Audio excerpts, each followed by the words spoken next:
भक्तों, जय श्री कृष्णा। राधे राधे। आज मैं आपको सुनाने जा रहा हूँ पुत्रदा एकादशी की कथा। वैसे तो साल में आने वाली हर एक एकादशी का अपना अपना महत्व होता है, परंतु पुत्रदा एकादशी का ये महत्व है कि इस व्रत को करने से निसंतान को पुत्र की प्राप्ति होती है। और इस कथा को पढ़ने और सुनने से अग्निष्टोम यज्ञ का फल प्राप्त होता है। पुत्रदा एकादशी माघ मास के शुक्ल पक्ष में आती है। दिन सोमवार 2 जनवरी को है और पारण का जो समय है वो अगले दिन 3 जनवरी सुबह 7:14 से लेकर 9:19 तक का है। इस दिन हमें सुबह प्रातःकाल ब्रह्म मुहूर्त में उठना चाहिए और भगवान नारायण की पूजा करनी चाहिए। और विशेषकर हमें बाल और नाखून भी नहीं काटने चाहिए। किसी की निंदा न करें। पूरा दिन और रात के समय भजन कीर्तन करें।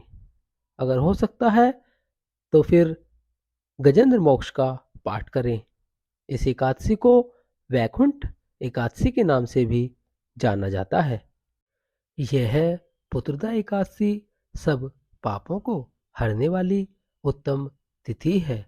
चराचर प्राणियों सहित समस्त त्रिलोकी में इससे बढ़कर कोई दूसरी तिथि नहीं है। पूर्व काल की बात है। भद्रावती पुरी में राजा सुकेतुमान राज्य करते थे। उनकी रानी का नाम चंपा था। बहुत समय बीत गया, परंतु राजा को पुत्र की प्राप्ति नहीं हुई। इसीलिए दोनों पति पत्नी सदा चिंता और शोक में डूबे रहते थे। राजा के पितृ भी दुखी रहते थे और सोचते थे कि राजा के मरने के बाद हमारा कौन तर्पण करेगा। एक दिन राजा घोड़े पर सवार हो घने जंगल में चले गए। इस बात का किसी को पता नहीं था। उस मार्ग में मिरग, पक्षी, सियार और उल्लुओं की बोली सुनाई पड़ती थी। राजा घूम घूम कर उस वन की शोभा देख रहे थे। इतने में दोपहर हो गई। राजा को भूख और प्यास लगने लगी। किसी पुण्य के प्रभाव से उन्हें एक सरोवर दिखाई दिया, जिसके समीप मुनियों के बहुत से आश्रम थे। राजा ने उन आश्रमों को देखा। राजा का दाहिना हाथ और नेत्र फड़कने लगा, जो कि एक उत्तम फल की सूचना देता है। कहते हैं कि अगर हमारा दाहिना हाथ और नेत्र फड़क रहा है, इसका मतलब है कि हमारे साथ कोई शुभ घटना होने जा रही है। सरोवर के तट पर बहुत से मुनि वेद पाठ कर रहे थे। राजा उन मुनियों के सामने खड़े हो गए और उन्होंने हाथ जोड़कर दंडवत प्रणाम किया। तब मुनि बोले, राजन, हम तुम पर प्रसन्न हैं। राजा ने कहा, आप लोग कौन हैं? यहाँ किस लिए एकत्रित हुए हैं और आपके नाम क्या हैं? मुनि बोले, राजन, हम लोग विश्वदेव हैं। माघ के महीने में स्नान करने के लिए आए हैं। आज से 5वें दिन माघ का स्नान आरंभ हो जाएगा। आज ही पुत्रदा एकादशी है। राजा ने कहा, विश्वदेवगण, यदि आप लोग मुझ पर प्रसन्न हैं तो मुझे पुत्र दीजिए।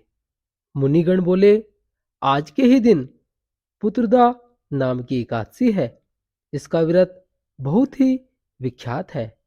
आज इस उत्तम व्रत का राजन आप पालन करो। भगवान केशव के प्रसाद से तुम्हें पुत्र अवश्य प्राप्त होगा। फिर राजा महर्षियों के उपदेश सुनकर विधि पूर्वक राजा ने पुत्रदा एकादशी का अनुष्ठान किया।